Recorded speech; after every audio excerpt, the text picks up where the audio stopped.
दोस्तों, आज हम वेटनरी सर्जरी की क्लास नंबर 9 लेने जा रहे हैं। तो इसमें जो आज का हमारा टॉपिक रहने वाला है वो है यूरिथ्रोटॉमी। यूरिथ्रोटॉमी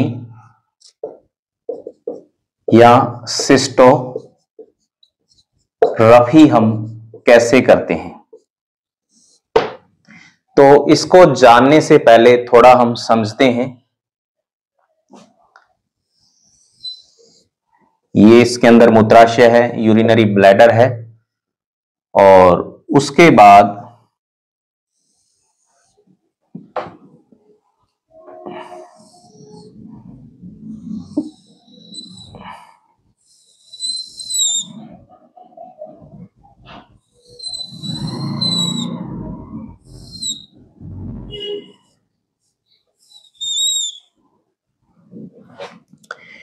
तो ये इसके अंदर ब्रशन कोश है, अर्थात स्क्रोटल शेक हो गया, और ये इसमें यूरिथ्रा है इसका, और ये इसमें सिग्मोइड फ्लेक्सर है।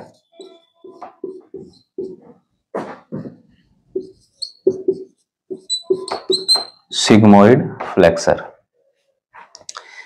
देखो, जो मेल एनिमल होते हैं उनके अंदर कैल्कुलाई की संभावना रहती है, क्योंकि फीमेल एनिमल का जो यूरिथ्रा होता है वो काफी वाइड होता है, चौड़ा होता है, अर्थात जो स्टोन जो होते हैं वो आसानी से बाहर निकल जाते हैं।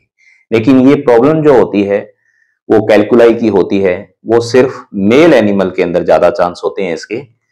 तो अब यदि कोई यूरिनरी मार्ग के अंदर मान लो कोई कैल्कुलाई है, तो वो यूरिन मार्ग में रुकावट पैदा कर देती है। यानी कि कैल्कुलाई यदि यूरिनरी सिस्टम के अंदर कहीं भी मिल गई, मान लो यूरिनरी ब्लैडर में आ गई या यूरिथ्रा वाले पार्ट में आ गई, तो अब हम जानते हैं कि एनिमल में 2 किडनी होती है और किडनी से यहां से यूरेटर निकलता है, तो इसको बोलते हैं हम यूरेटर। यानी कि यूरिन जो बन रहा है वो किडनी के थ्रू यूरेटर के द्वारा कहां पे आ रहा है, यूरिनरी ब्लैडर के अंदर आ रहा है, फिर ये यूरिथ्रा है, यूरिथ्रा के थ्रू ये बाहर निकल रहा है शरीर से। तो सबसे पहले ये स्टोन की संभावना देखें तो किडनी के अंदर भी हो सकती है, ब्लैडर में भी हो सकती है, यूरिथ्रा में भी हो सकती है। यानी कि यूरिन मार्ग के अंदर जैसे ही कोई स्टोन आएगा तो वो यूरिन मार्ग के अंदर रुकावट पैदा करता है। अब देखो, किसी भी एनिमल के मान लो स्टोन है, मान लो ब्लैडर में स्टोन है, लेकिन उस एनिमल के अंदर कोई भी प्रकार का बाहरी लक्षण प्रकट नहीं हो रहा, अर्थात पशु के किसी प्रकार का दर्द महसूस नहीं हो रहा, तो ये केस कहलाता है यूरोलिथियासिस। इसको बोलते हैं हम यूरोलिथियासिस।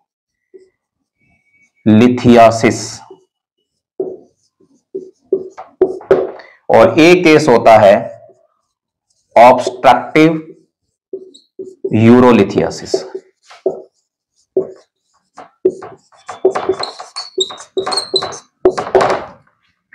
तो 2 केस बनते हैं यूरिनरी सिस्टम के अंदर यदि स्टोन होता है। तो यूरोलिथियासिस का केस ये है कि मान लो कहीं भी पथरी है, वो पथरी यानी कि इस सिस्टम के अंदर किसी प्रकार का नुकसान नहीं पहुंचा रही, अर्थात पशु के किसी प्रकार का बाहरी लक्षण प्रकट नहीं हो रहा, अर्थात किसी प्रकार का कोई प्रकार का दर्द नहीं हो रहा, तो वो केस कहलाएगा यूरोलिथियासिस का।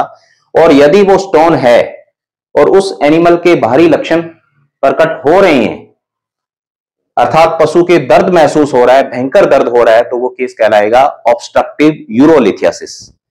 तो इसमें 2 केस बनते हैं, यूरोलिथियासिस और ऑब्स्ट्रक्टिव यूरोलिथियासिस।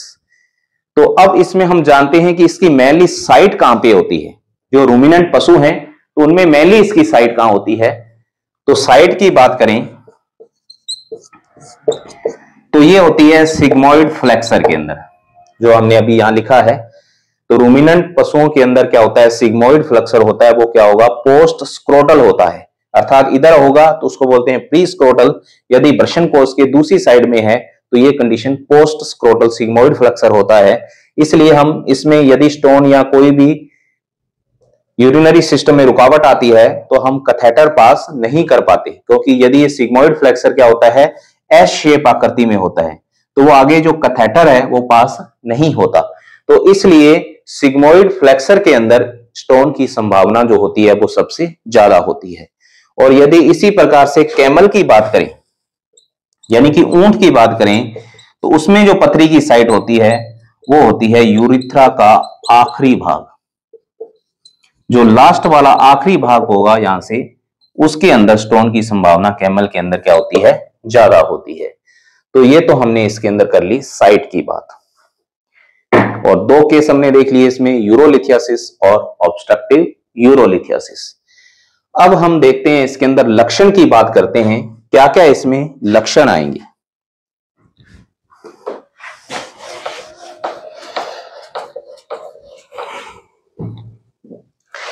देखो, लक्षण की यदि बात करें तो एक तो इसमें यदि यूरिनरी मार्ग के अंदर कहीं भी पथरी है तो उस एनिमल के भयंकर क्या होगा, दर्द होगा। और क्या लक्षण आएंगे इसमें, जो पीछे वाले पैर हैं उसको क्या कर लेगा, ये चौड़ा कर लेगा और पूंछ को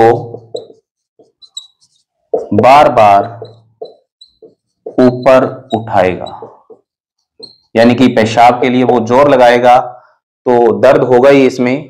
पीछे वाले पैरों को ये चौड़ा कर लेता है और पूंछ को बार बार ऊपर उठाता है। तो इस केस के अंदर एनिमल के काफी दर्द होता है और यदि हम उसका इलाज नहीं करते तो ये यूरिनरी ब्लैडर होता है ये फट जाता है, यानी कि ये यूरिनरी ब्लैडर मूत्राशय है। तो स्टोन की वजह से स्टार्टिंग जो इसकी होती है दर्द की होगी, पैरों को चौड़ा करेगा, पूंछ को बार बार ऊपर उठाएगा, तो आखिर में यूरिनरी ब्लैडर फट जाएगा। अब देखो, जैसे ही यूरिनरी ब्लैडर उस काफ का फटता है, ज्यादातर बफेलो काफ के अंदर ही चांस मिलते हैं, क्योंकि काऊ का जो मेल काफ है उसके अंदर चांस होते हैं लेकिन उनकी सर्जरी कम ही परफॉर्म होती है, कम करवाते हैं। तो यूरिनरी ब्लैडर जैसे ही फटेगा तो उस पशु को क्या मिलेगा, आराम मिल जाएगा, टेम्परेरी आराम मिल जाएगा। तो इसमें पशुपालक भी सोच लेता है कि अब इसके दर्द नहीं हो रहा तो ये ठीक है। और उसमें यदि वो पशुपालक इसके 4 से 5 दिन और निकाल देता है तो 4 से 5 दिन और निकल जाएंगे तो उसके बाद उसकी पशु की डेथ हो जाती है, क्योंकि यूरिनरी ब्लैडर फटेगा तो बॉडी के अंदर, एब्डोमिनल कैविटी के अंदर सारा पेशाब जो है आ जाएगा, यूरिन आ जाएगा, और जिससे सारे के सारे ऑर्गन के अंदर इन्फेक्शन से उसकी डेथ हो जाएगी।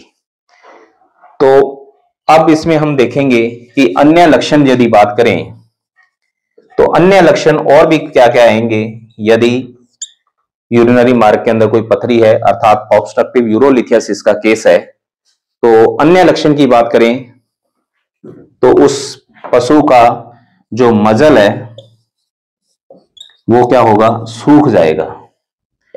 आंखें हैं वो अंदर की ओर धंस जाएगी। और क्या होगा, सलाइवेशन होगा, डिहाइड्रेशन हो जाएगा,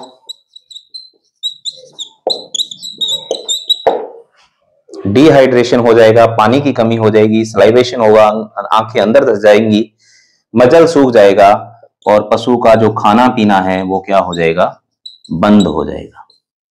पशु की जुगाली करना क्या हो जाएगी, बंद हो जाएगी। और यदि पशु के गोबर आएगा तो उसके अंदर क्या आएगा, म्यूकस आएगा। गोबर आएगा वो कम आएगा और कैसा आएगा, म्यूकस वाला आएगा। तो ये कुछ अन्य लक्षण है इसके अंदर। मजल सूख जाएगा, आंखें अंदर धंस जाएगी, सलाइवेशन होगा, डिहाइड्रेशन हो जाएगा, खाना पीना बंद हो जाएगा, जुगाली बंद हो जाएगी और गोबर के अंदर म्यूकस आएगा, अर्थात गोबर की मात्रा कम आएगी। तो ये इसके अंदर अन्य लक्षण है। अब देखो, हमने देखा था कि यूरिनरी ब्लैडर इसका जब फटता है तो एब्डोमिनल कैविटी जो है इस पशु के अंदर, उसके अंदर सारा का सारा यूरिन है वो बिखर जाएगा, अर्थात जो एब्डोमिनल एरिया के अंदर यूरिन है तो उसके पेट में होगा, तो उसको हम बोलते हैं वाटर वैली कंडीशन। कौन सी कंडीशन होगी वो, वाटर वैली।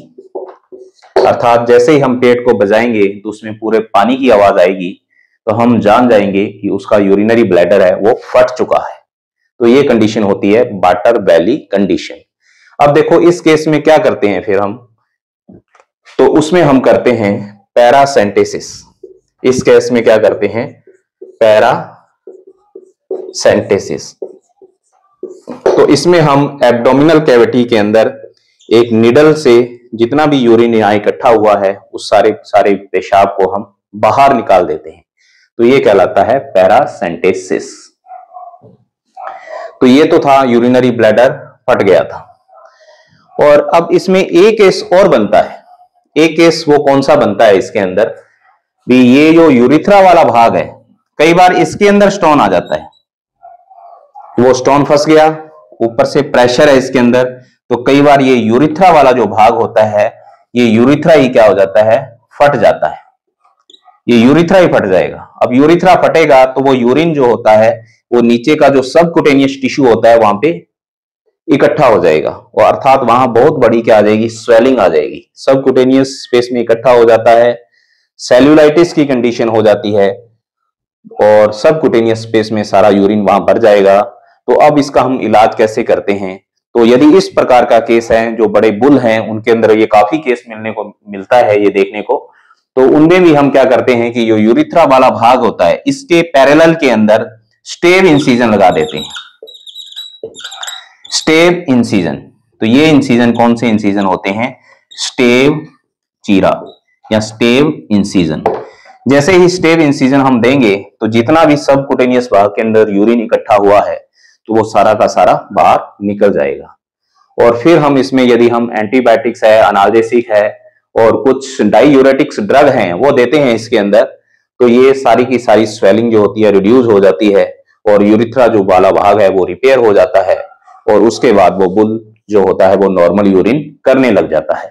तो ये केस था इसके अंदर। यदि उसका यूरिथ्रा फट जाता है तो उसके अंदर हम कौन सा चीरा देते हैं, स्टेव इंसिजन अर्थात स्टेव चीरा लगाते हैं।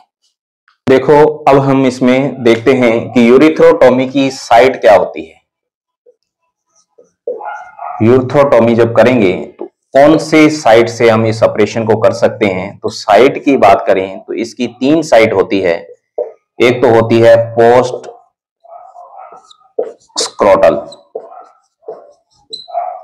दूसरी साइट होती है इसकी इस्चियल साइट होगी, और एक होता है सब इस्चियल रीजन, सब इस्चियल रीजन। देखो 3 साइट से ये यूरिथ्रोटोमी का ऑपरेशन कर सकते हैं। तो अब साइट के बारे में थोड़ा हम देखते हैं। तो ये ब्रशन कोश है, स्क्रोटम है, इस स्क्रोटम के बाद वाला एरिया कहलाता है पोस्ट स्क्रोटल एरिया, यानी कि जो बाहर से देखें तो ये वाला जो स्क्रोटम के जस्ट बाद आएगा, तो ये वाले साइट पे यदि हम इंसिजन या चीरा लगाते हैं तो ये हो गया पोस्ट स्क्रोटल। अब जो पशु एनिमल की पूंछ होती है या नीचे पीछे का पेरिनियम रीजन होता है, तो इसमें ऊपर वाले पार्ट के अंदर इस रीजन को बोलते हैं हम इस्चियल रीजन, और ये उससे जस्ट नीचे वाला जो होता है वहां उसको बोलते हैं हम सब इस्चियल रीजन।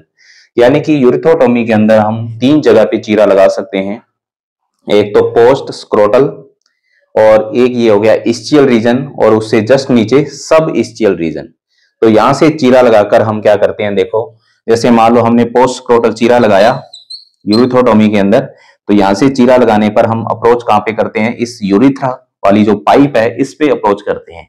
जैसे ही हमने यूरिथ्रा पकड़ में आ गया तो उसको हम बाहर की ओर ले लेते हैं, और उसके बाद एक कृत्रिम जो कैथेटर होता है वो इस यूरिथ्रा के अंदर फिट कर देते हैं। इसको हम यूरिनरी ब्लैडर तक आगे धकेल देते हैं, और यहाँ पे ट्रांसफिक्स करके इस पाइप को क्या कर देते हैं, जो कृत्रिम कैथेटर है इसको हम फिक्स कर देते हैं। तो ये होता है यूरिथ्रोटोमी। तो अब इसके अंदर देखो एक कमी ये है कि यहां से यदि हम यूरिथ्रा को कट कर देते हैं, अर्थात जो आगे का यूरिथ्रा है उससे कनेक्शन इसका हट जाता है, अर्थात ऐसा जो बछड़ा है या पाड़ा है तो वो ब्रीडिंग के योग्य नहीं रहता। तो ये इसके अंदर सबसे बड़ी कमी है। तो आजकल नई टेक्निक से भी हम इसको करते हैं, वो भी इसमें हम देखेंगे।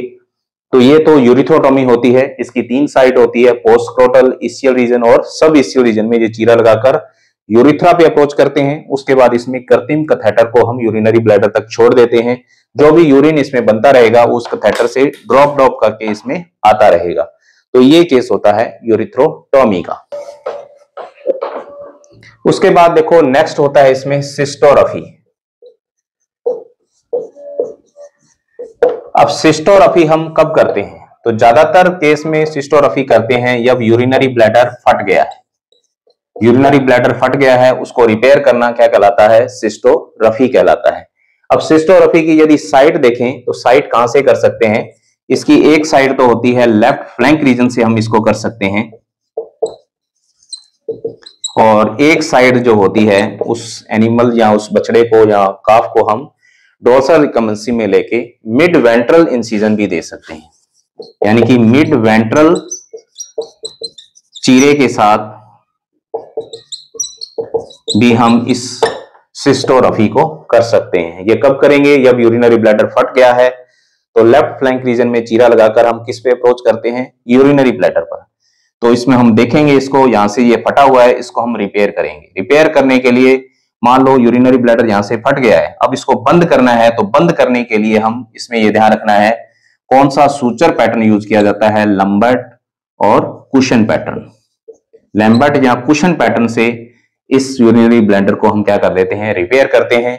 उसके बाद जो मसल्स होती है फिर उसको भी हम कैट कट से कंटिन्यूअस मेथड से सूचरिंग कर देते हैं, और लास्ट में स्किन पर सिल्क थ्रेड से सूचरिंग कर देते हैं। तो ये था सिस्टोरफी का ऑपरेशन। देखो इसमें आज जो नई टेक्निक है तो उसमें हम क्या करते हैं, कहीं भी स्टोन है तो डायरेक्ट ही हम इसमें क्या करेंगे, लेफ्ट फ्लैंक रीजन या मिड वेंट्रल से चीरा लगाकर कहां पे अप्रोच कर लेते हैं? ब्लैडर पर। और आजकल आता है इसके अंदर Foley's two way catheter. Foley's two way catheter जो होता है तो उसको हम डायरेक्ट यूरिनरी ब्लैडर के अंदर फिट कर देते हैं, और फिट करेंगे तो यूरिन जितना बनता रहेगा। अब फोलीज टू वे कैथेटर के अंदर क्या होता है? एक बलून होता है, यानी कि उस कैथेटर को फिर ये बाहर नहीं आने देता। तो इसके अंदर जब फिट कर देंगे इसको तो कंटिन्यूस यूरिन इसके अंदर आता रहेगा। अब देखो इसमें हमने फोलीज टू वे कैथेटर को अंदर फिट कर दिया, यूरिन इसमें आता रहेगा।